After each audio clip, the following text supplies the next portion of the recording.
Hey guys, welcome back to the channel. For those of you who are new here, my name is Heather and this is La Casita Garden, and I am out here with the plan to work on our wildflower bed and or slash permaculture area. So as you can see, now excuse some of the weed growth here because these are going to be going away. It's been about 2 weeks since we dug this out and amended it again and ripped everything out. We have some new plants coming in that we're going to plant back here.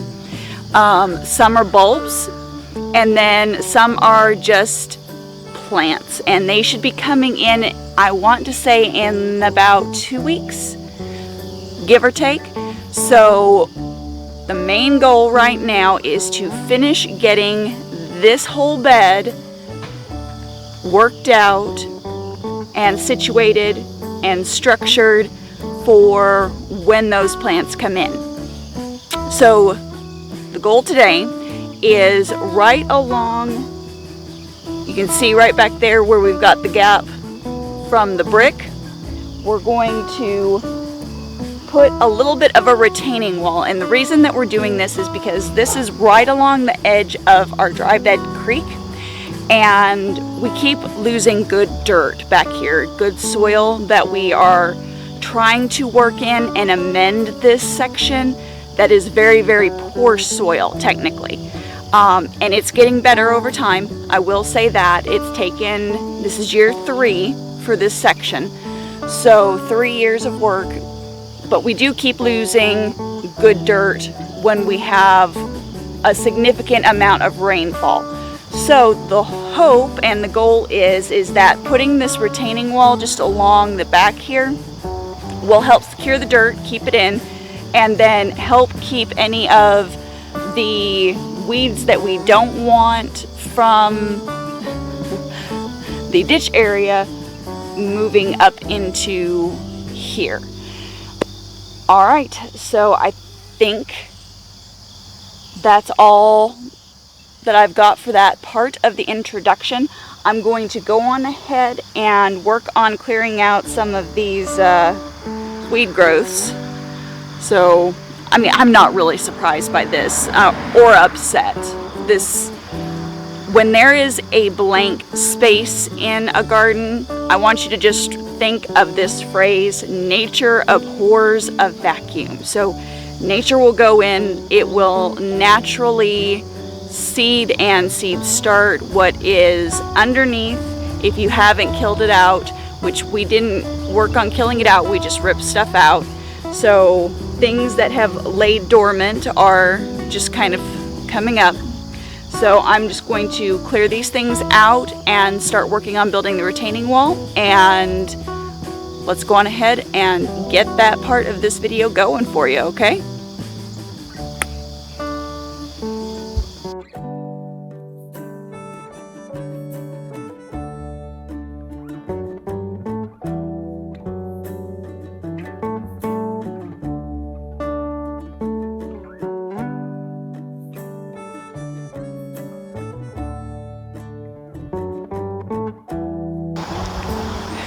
Okay, so part of the retaining wall is up.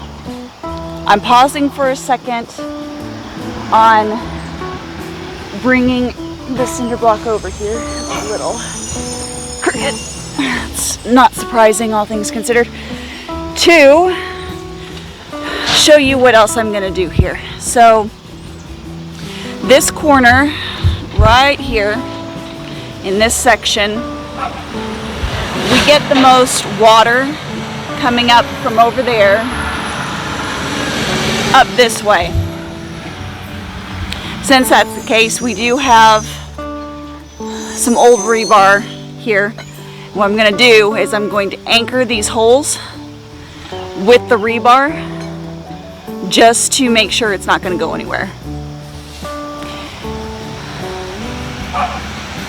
Don't want them to wash away any more than I want my dirt to wash away, to be honest. So let's go on ahead and get this part going as well.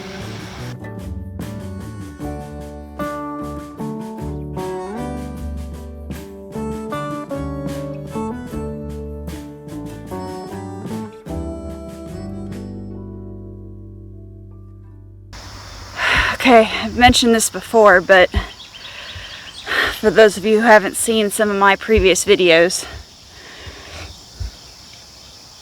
there's a reason that the Scots-Irish settled here, and that is because it reminded them of home. AKA, the ground is unforgiving, and so is the weather. So, banging that in, granted on hyperlapse it probably doesn't look as hard as it was, but I can't feel my fingers.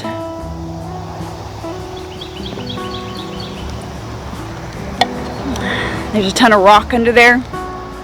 It's a creek bed. And honestly, I'd rather be lifting the cinder block. So let's go on ahead and get back to doing that part of this video.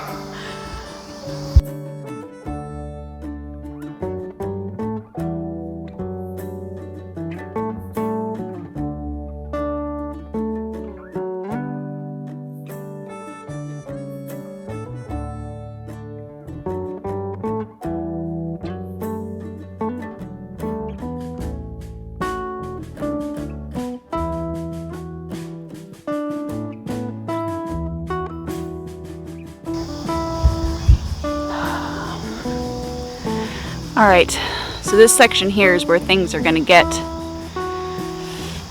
a little interesting. Here's why. Turn you around. Okay, you see where that cinder block is right there, guys? Right there is part of a cut-off and fall-away. Just has happened because of natural water erosion. Since we've been in this house, it's been about 20 years now, we've lost about 3 to 4 feet in some areas of our yard, technically, to the water erosion. Water is a very powerful force. You really have to work hard to control water, so we haven't been in a position to do anything, and by no means is this going to stop the erosion. But like I said, the hope and the goal is that this will allow us to keep a little bit more dirt in this section and to build it up over time. But it's going to take time. I think we've got about 5 or 6 more cinder block. Not 100% sure. I'm just going to kind of play it by ear. I may have to not put anything in a section of this until I get it built up with some topsoil. So I'm just going to kind of play with it and see what happens. Here we go.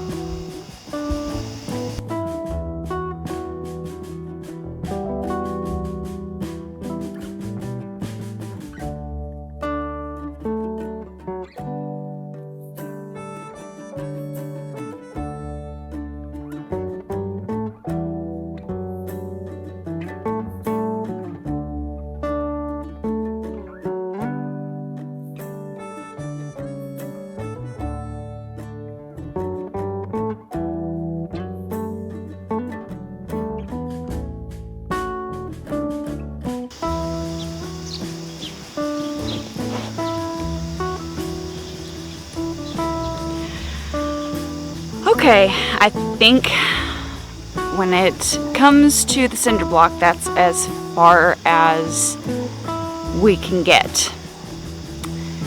The cinder block here is pretty close to the edge. I've pulled it in probably about 2 inches so far, but even still, and I cannot get that rebar down, but this edge is much more rocky compared to the other edge. The other end over there is mostly comprised of clay. It's got rock in there too, don't get me wrong. I've pulled out some big honkin' rock from down there. But down here is even rockier in comparison to down there. So I think this is as far as this is going to go for today. And I'm just going to have to see what happens as it rains. Oh, one other thing. As we do this, we are also going to be taking some topsoil and putting it in the holes, not with the intention of planting anything in the holes, but just to help weigh down the cinder block and to help the cinder block settle into the subsoil, which is kind of what we're hoping will happen with the next rain. My dachshund is eating my green beans again. I swear I'm not going to get any green beans at this point with her. Anyway, so we're going to be adding topsoil to the holes, not planting anything in the holes. That's just to help them stay put, to help weight them. And we're hoping that as it rains and the soil kind of softens a little bit, I should say clay because it's mostly clay, as the clay softens, hopefully the cinder block will sink down like they have with all of the beds, which with all of the beds they've sunk down anywhere from 1.5 inches to 2 inches. So that's kind of what we're hoping is going to happen here, which will hopefully help the cinder block stay put longer and not get washed down. If they do get washed down, it's not like we don't know that they're ours, so we can just go play fetch. Alright, so I need to go save my green beans from my miniature dachshund here. Macy, I told you no. You know that, right? Guilty culprit right here, as you can see. She's getting into the green beans that are hanging over right there. So, alright guys, as always, keep it simple, natural, and essential, and I will see you on the next video. And then don't forget, stay tuned for the continuance of the permaculture fix-up, and I'll be able to show you what plants we're putting into, which will be really, really exciting. So see you on the next one, guys. Don't forget to like, comment, and share,